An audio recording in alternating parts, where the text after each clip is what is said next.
menee tuonne sillan alle ja toinen tietysti sillan päälle, kun tullaan vaihtoon hetken kuluttua. Vaihdetaan ulkoradalta sisäradalle ja sisäradalta ulkoradalle, kun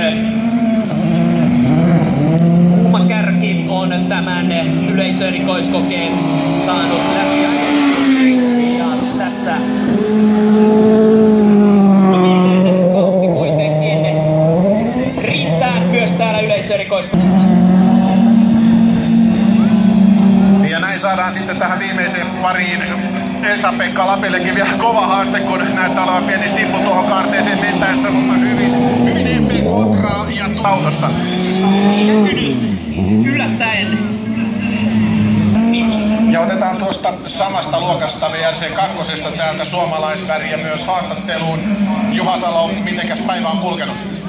No se vähän on vaihteleva, että toisinaan hyvin, toisinaan vähän heikommin. Ja kun katselee auton etumuotoja, niin siellä on ilmeisesti hypätty vähän hurjasti, vai kun käyty ojankin puolella, kun puuttuu melkomoinen pala helppo. No joo. Niin se oli siellä vähän se.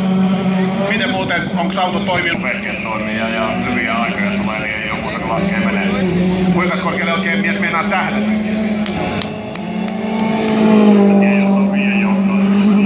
Aika vaatimattomasti tuntuu. Mitä pitää? No on joo, siis loistavasti ja kaikin puolin toiminut hienosti, että on ollut vähän tuuriakin jo Suomemmekin. Varmasti näin. Ei mitään, katsotaan seuraava pali ja maaliin pääsikään.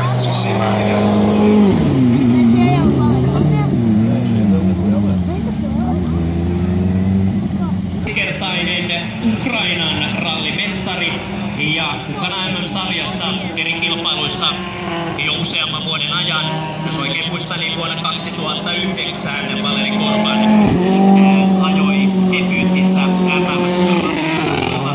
Hänen parinaan on tässä siis numerolla 75 päätteeksi toisen polven rallikuljettaja ja hallitseva nuorten mestari siis tässä parissa numerolla 75, eli nyt tuolta